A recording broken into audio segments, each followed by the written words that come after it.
hit the right spot to go live for my session at the Scottish Summit 2021 on Power BI live datasets, monitoring your key metrics.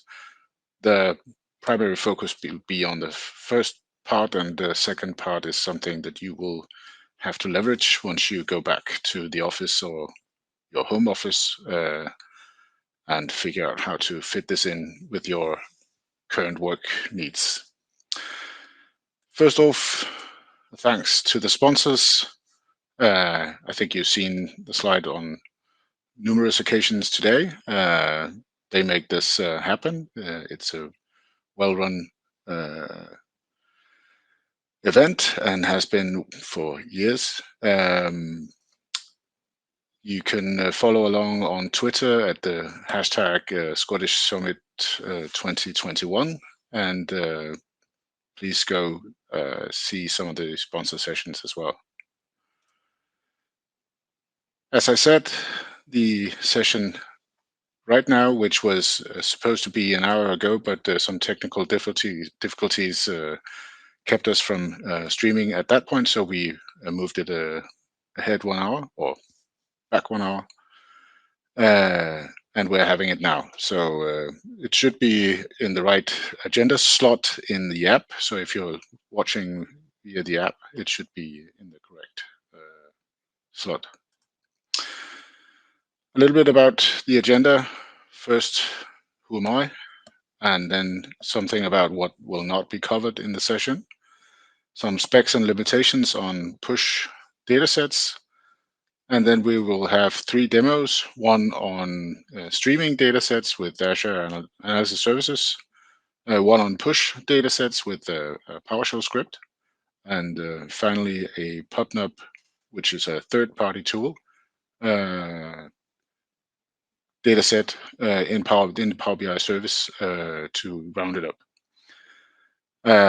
Finally, just a quick wrap up, and at the end, some questions. I'm happy to answer questions in the chat during the session, so if you have any, just pop them in the chat.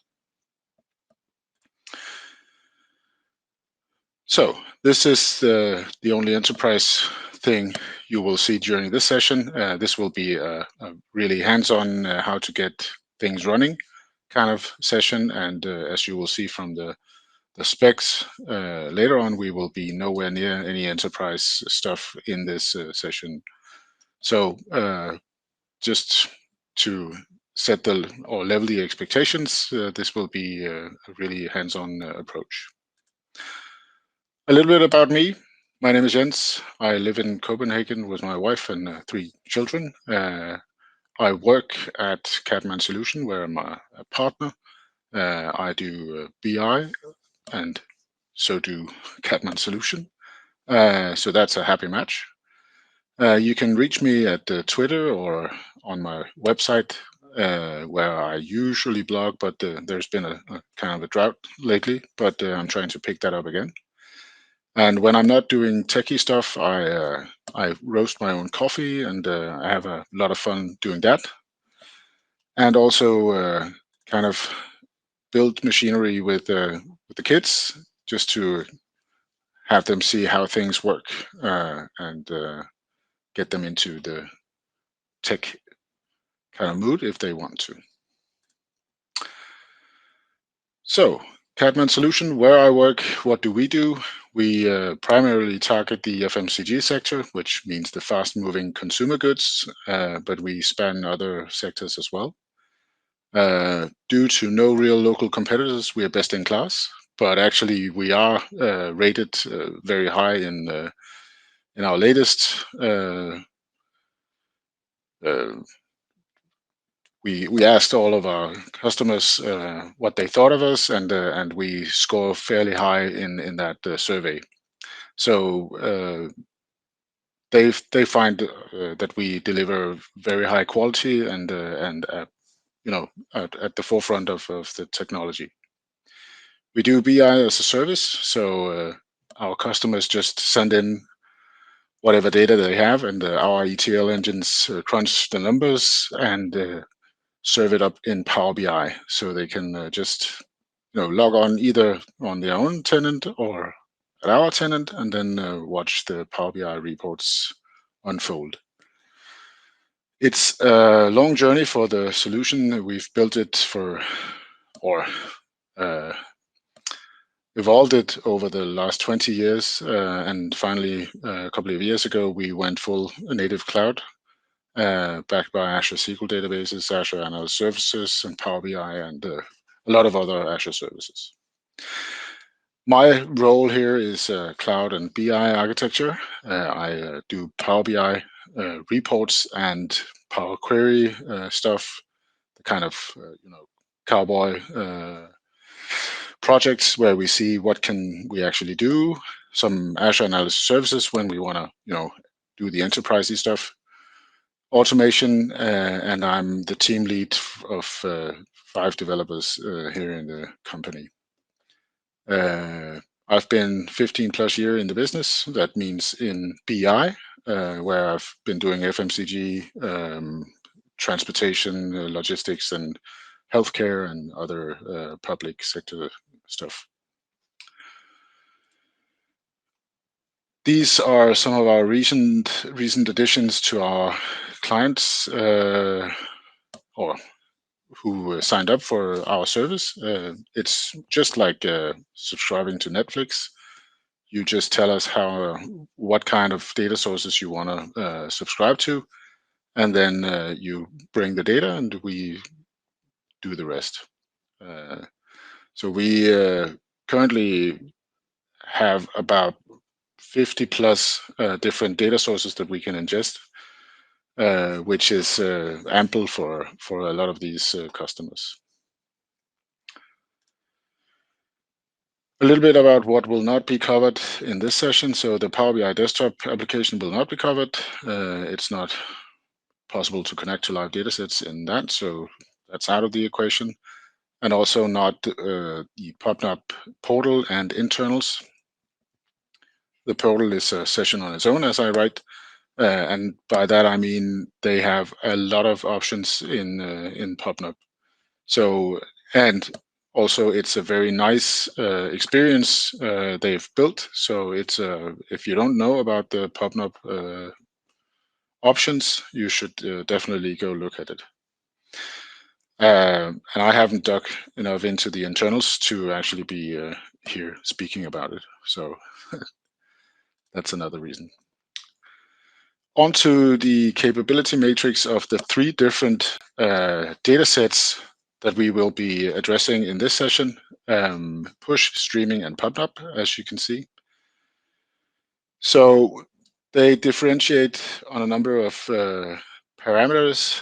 As you can see, no dashboard tiles, updates, smooth animation in push, and no data stored permanently in streaming.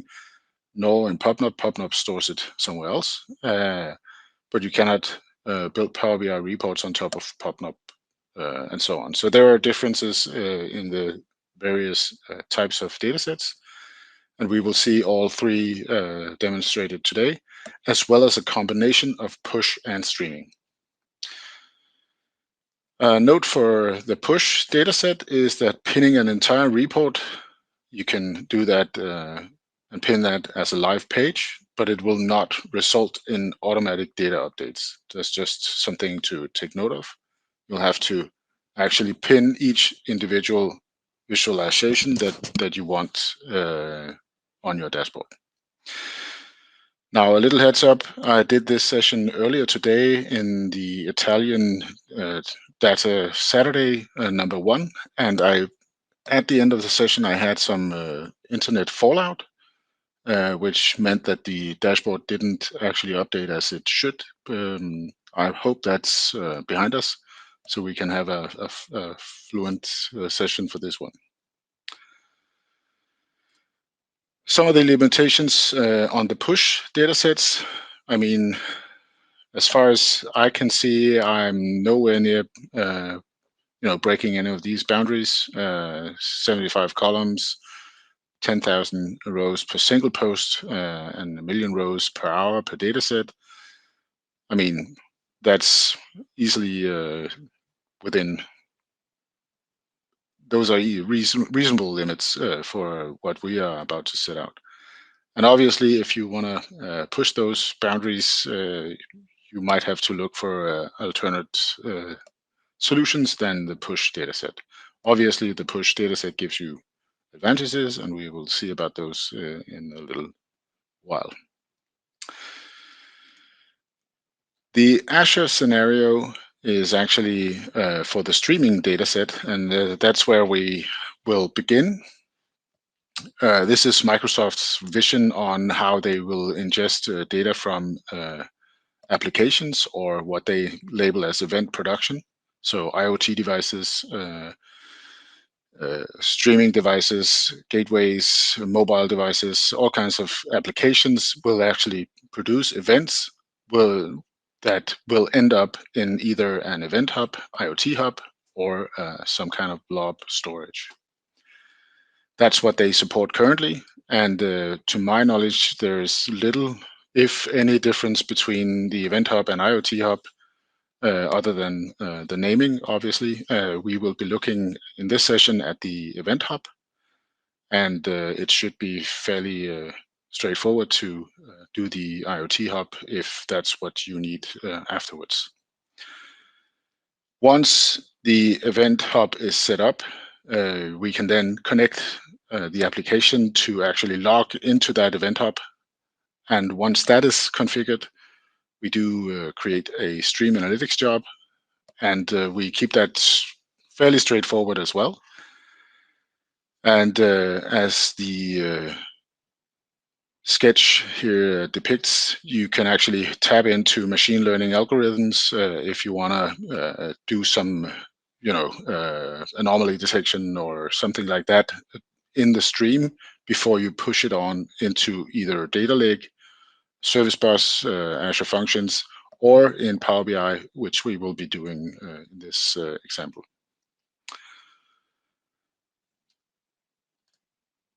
So, streaming datasets, a demo.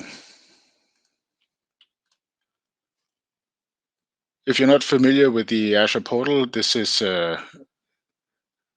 the entry page where I can create sources, and these are my recent resources. As you can see, I had a session earlier today where I used some of the same resources. And first off, we will go into a analysis services to set up that as an application which provides us with events. Now, I've cheated beforehand, and as you can see, these are the production, one of the production servers with some of our clients. And down here in the diagnostic settings, in monitoring, we can actually hook up to the event hub. Now, I've already done that, and as you can see, I've named it Tabular Server 01 Diagnostics. We can just edit the settings to actually see what we can do in here. And we have the ability to log engine and service messages, which is something like service resume, pause, someone scaled it to another tier or something like that. And then finally the metrics, which is something like the QPU used or max memory and so on. Those are the standard metrics. I've ticked that off. And as well as sending it to Log Analytics, which allows me to use KQL to query some of the metrics, I also send it to an event hub. And that is what I need to configure in order to send it to the event hub. Obviously, this event hub needs to be created before I can configure this, but this is just to show you that actually I just need to point at the subscription. I need to select the event hub namespace, and then I need to select the event hub name. The final policy here is a default setting, and I've not been messing around with that, so that's just the default setting. So actually only 3 options that I need to select in order to get going. So let's create the event hub, and I've cheated with that as well and created it, but we can just see how easy it is to create one. So if I select event hubs in the search bar and I go in here, I can select new. And when I do so, I get a number of questions that I need to fill in. I need to select what is the resource group, what is the namespace. I need to pick a namespace that is unique. I need to pick a location. So let's say West Europe, and also a pricing range or pricing tier. So we're just going to go with the basic. And this is actually all that I need to do in order to set up the event hub. Now, I obviously need to tweak this one if I have a lot of events coming through, so I can actually ingest all of the events. But in this case, I'm going to stick with the one. And as I said, I created this one before, so I don't need to wait for Azure to create it. And I actually don't need to do anything else for this. So this event hub is running. And as you can see, Azure Analysis Services is sending in messages, and I can just try to query some of the databases out there. I have on another screen, I have a PowerBI report actually hooked up to some of the databases in there, and I'm just clicking around, and let's see if we can create some more events for that.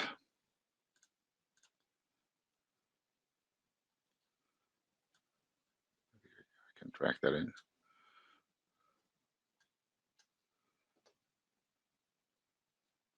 So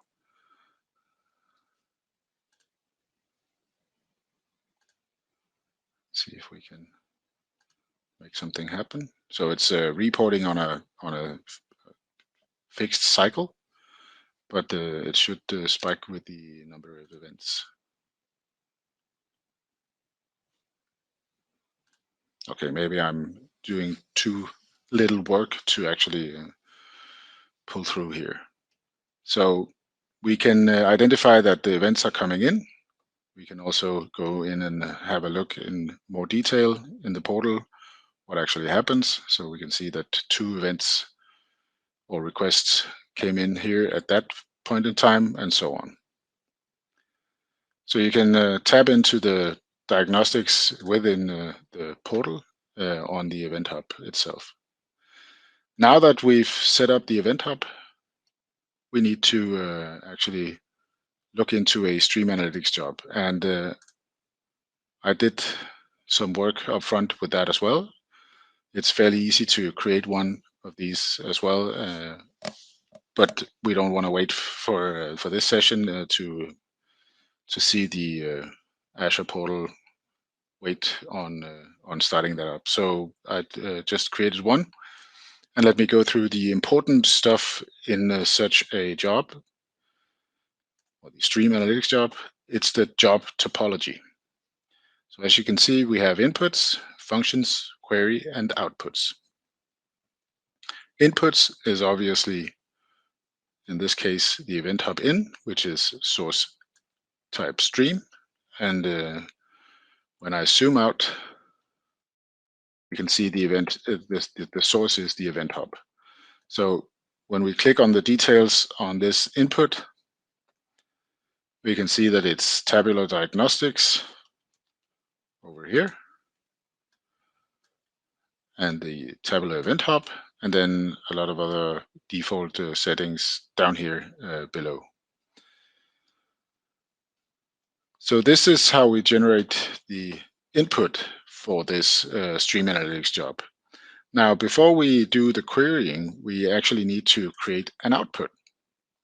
And in here, we can add a number of different outputs. We can even add multiple outputs to the same job, so we can actually have it output to Power BI, Data Lake Storage Gen 1, Azure Function, and a SQL database if you want to.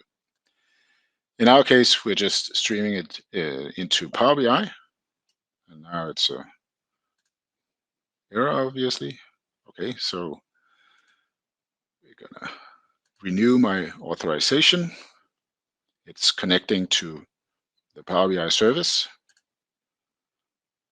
entering my password. Yes, I want to be stayed in. And then I select Scottish Summit, which is a group workspace that I created over there. And authentication mode is user token in this case. We could use managed identity if we wanted to, but we use my user authentication in this case. So we see in the Scottish Summit, just let me refresh this so you can see all of it. And not cheating up front. So the workspace is created, but there is no content in it so far. So no flows, no data sets, workbooks, reports, or dashboards. And once I create this one,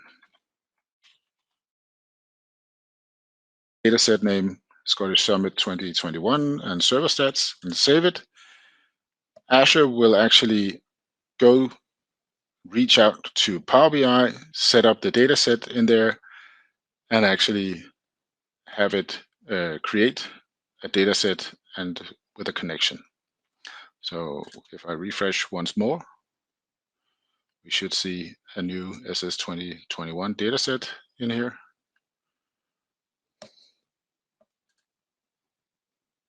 Nope. Ah, yeah, I know why. So we created the output as a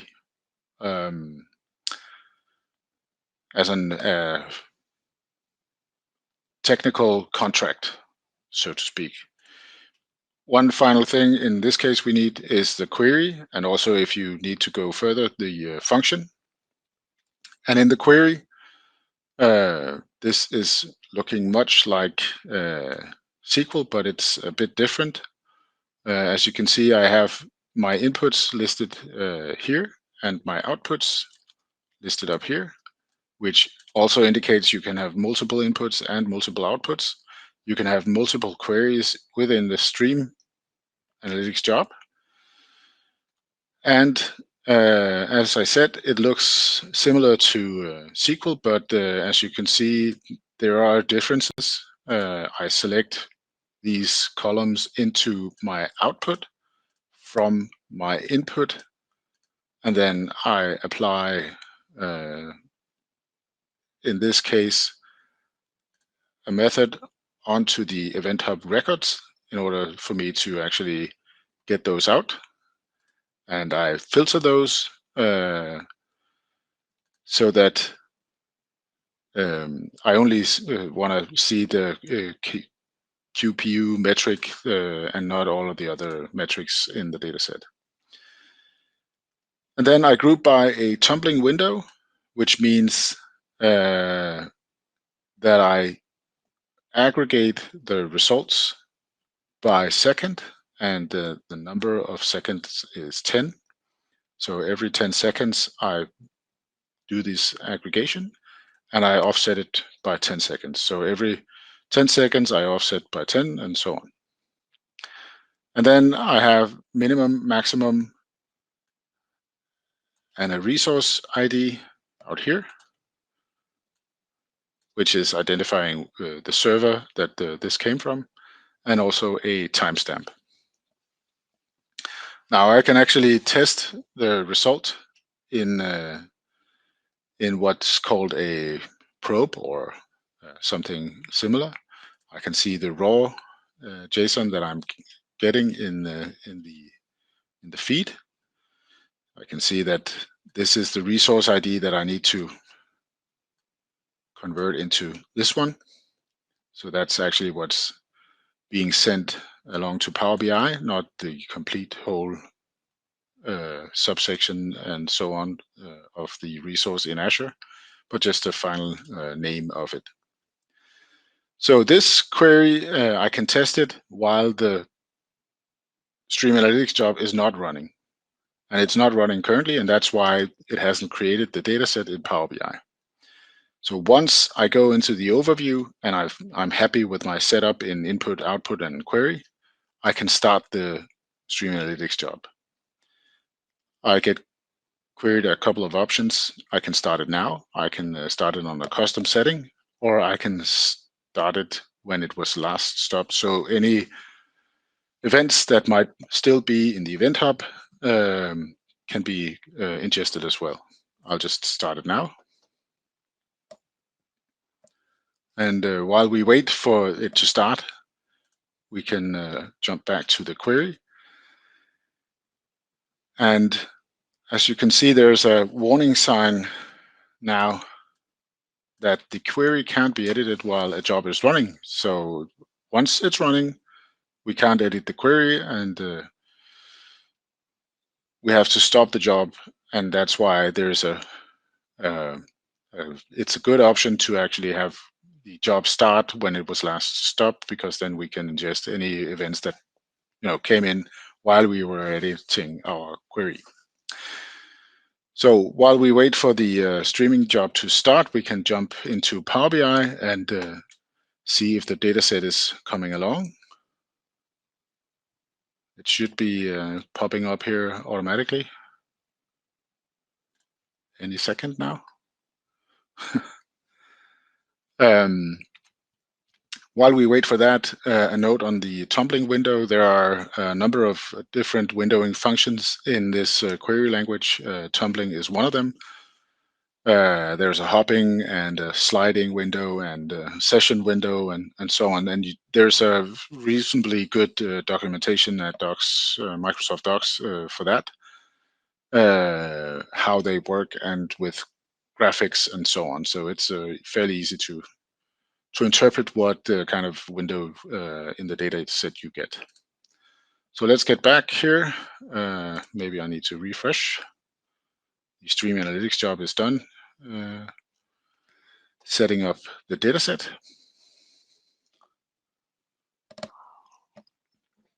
And there we see it. It's refreshed just now. I'm on GMT +1. And as you can see, we can create a report like any other dataset, or at least any normal PBIX or analysis services dataset, and we get all the visualizations available to us out here. So let me just drag in some of the numbers, and let's do a line chart with this time on this one. Maybe we should do a column instead and have different resources. So we can see that this one server reported in at this minute, and the other servers reported in at the same time during these minutes. And that's how you can actually monitor live diagnostics from your Azure service via the streaming dataset. And as we saw, as we will see in the slide deck, if I wanted to create, now let me just save this report.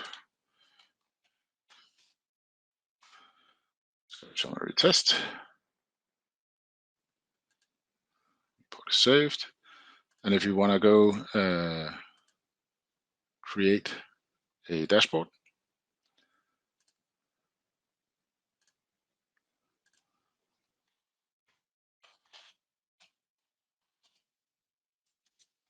and see that if we want to pin this visualization, just there we go, and we pin it to the dashboard. We can go to the dashboard, and there we have it.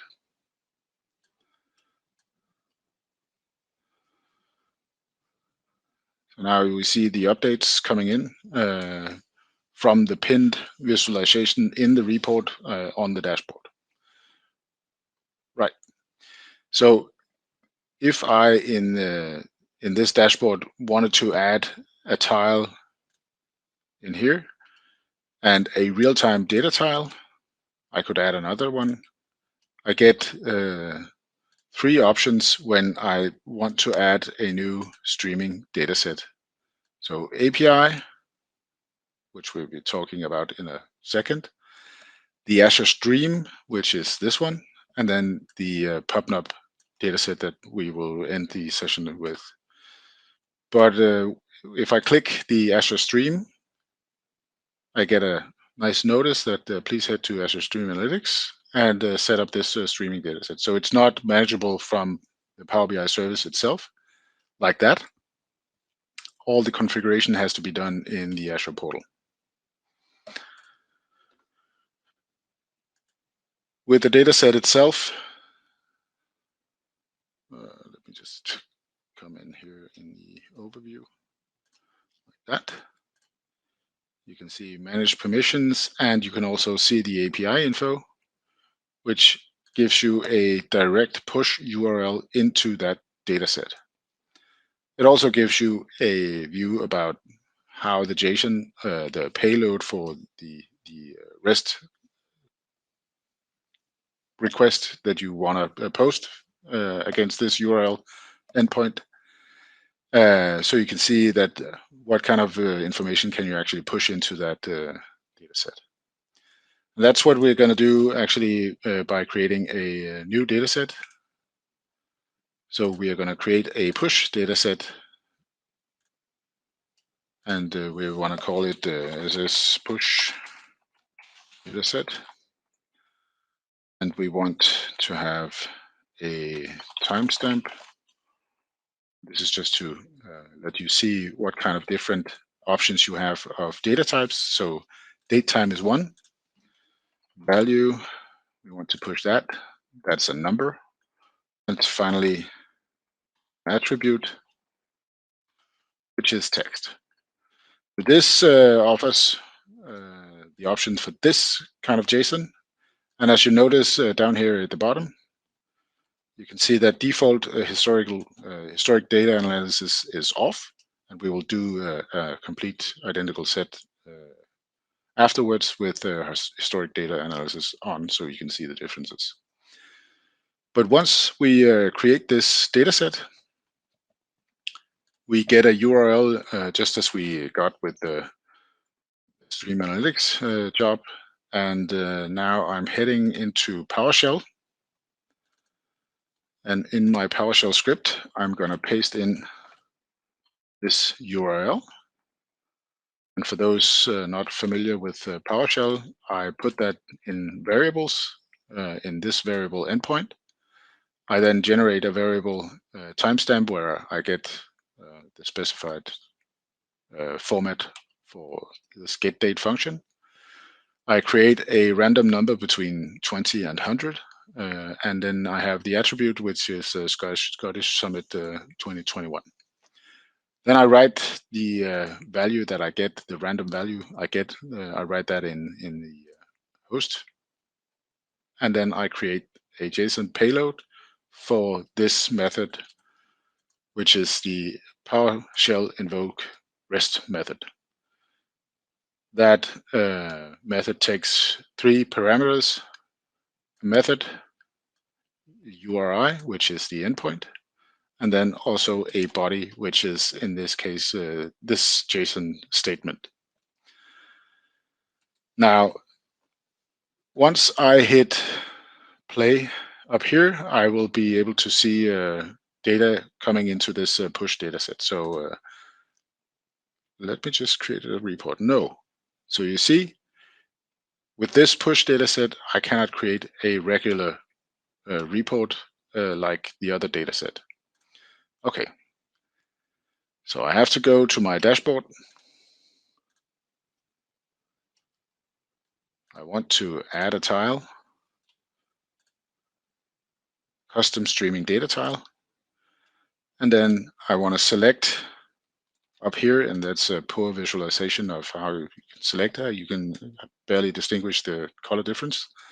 But you see that I have the SS2021 dataset and the SS push dataset. And I select the SS push dataset that I just created and click next. So now I get a different set of options for actually visualizing my data. I can select card, line chart, clustered bar, column chart, and a gauge. The gauge will be used for the PubNub dataset. This one will just be with the card. And if I select differently, I get different options for legend, axis, values, and so on. We're going to stick with the card for this one and just add value. So automatically Power BI says, I'm going to stick with the numbers. So the numbers can be chosen as the field that I want to portray in this card visualization. Once I click next, I can give it a title. Subtitle, I can set custom links. I can link directly to other reports and so on. We're not going to go into that. I'm just going to go apply. And I don't want to create a phone view of this. So now you see that my card visualization is on my dashboard. And once I push play into PowerShell, let me just mangle this around. No, I didn't want to click there. Let me just remove this and then move this one over here. So now we can see both the tile and the PowerShell output. And once I click, I get the value 33. And we should get the value 33 up here as well. No. Let me just refresh that.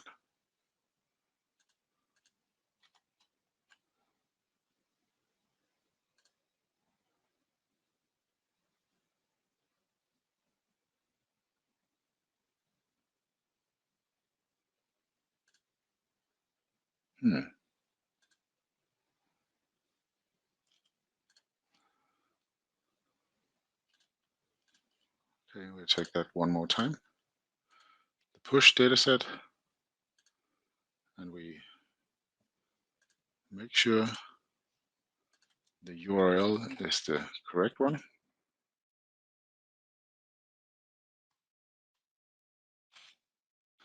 It is. The dashboard. Oh, there's a value.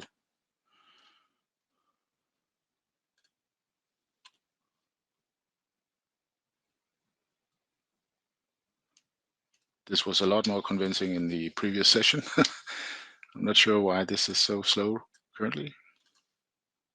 Let me just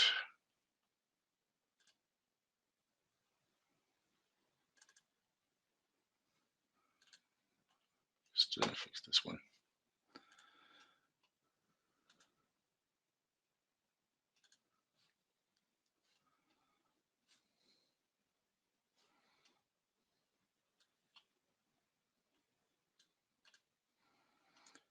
And just making sure the URL is the correct one.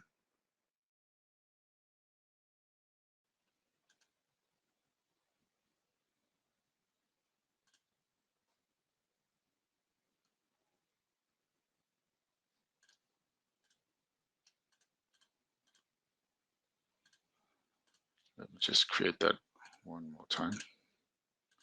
Push dataset, next, card, field, value, next, apply.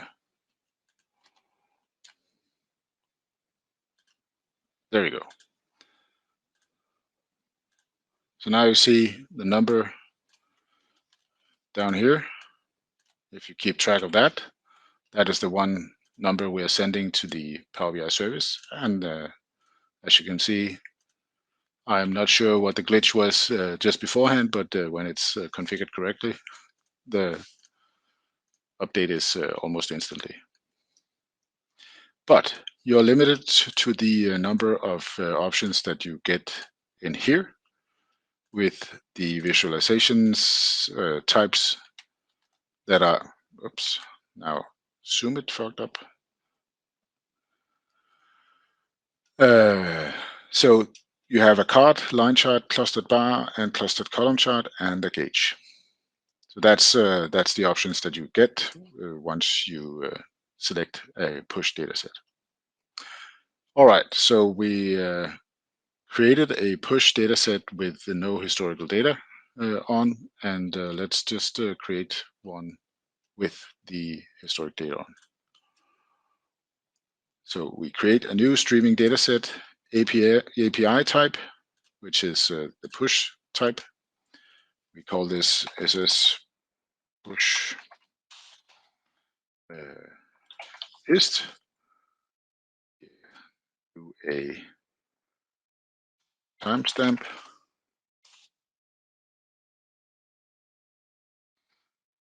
Value attribute.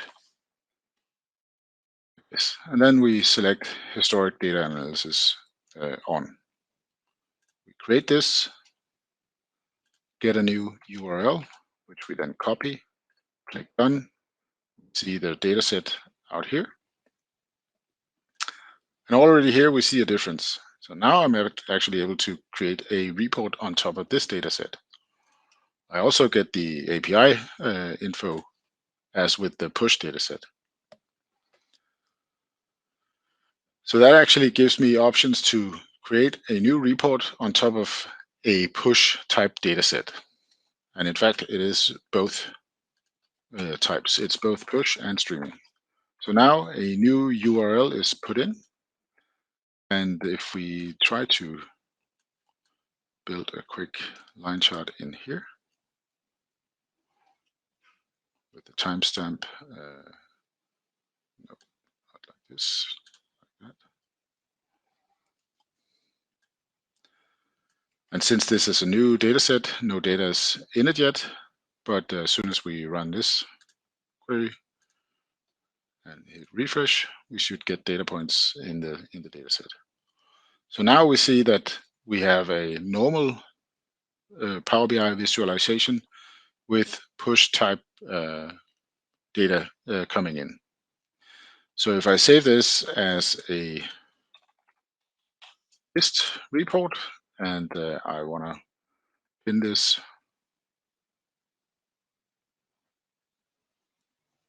visualization to my dashboard, I can pin that to the SS dashboard.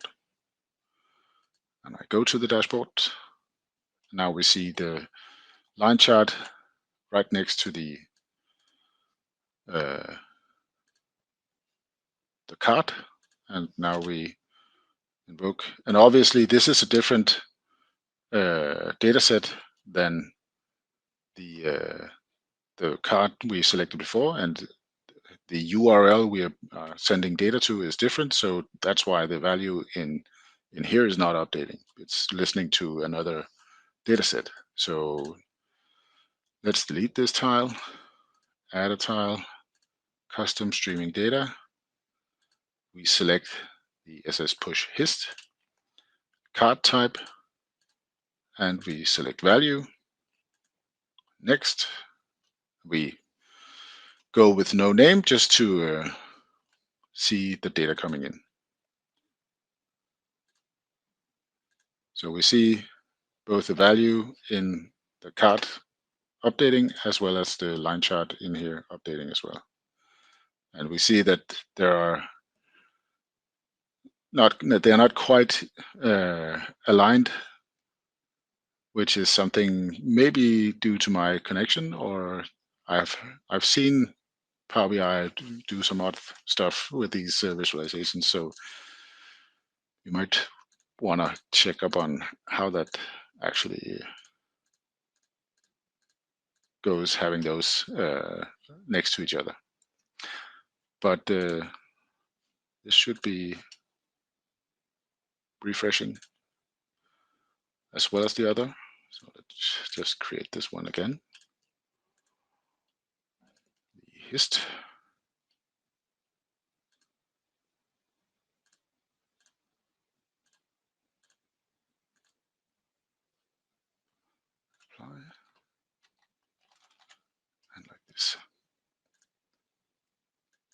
I'm not sure why it stops after the first update, because we see that multiple values are coming in the line chart. Well, that's something for Microsoft to work on, I guess. All right, I see that we're about to run out of time. I want to move quickly on to the last data set, which is the PubNub data set. And we can create that from within here as well. And actually, most of the work is done in the PubNub portal. And what I'm going to do is I'm going to hook up to a demo data set that they stream. And they have a subkey that is public and a sensor network that they publish sensor data to. And we don't need an authorization key because it's a public dataset streaming. We can see that we get radiation level, humidity, timestamp, sensor, unique user ID, ambient temperature, photosensor, and so on. And this is what the JSON looks like. So it peeks into PubNub and says, okay, I see that this is the data signature that you have, and we will create a data set in PowerBI for you that fits this description.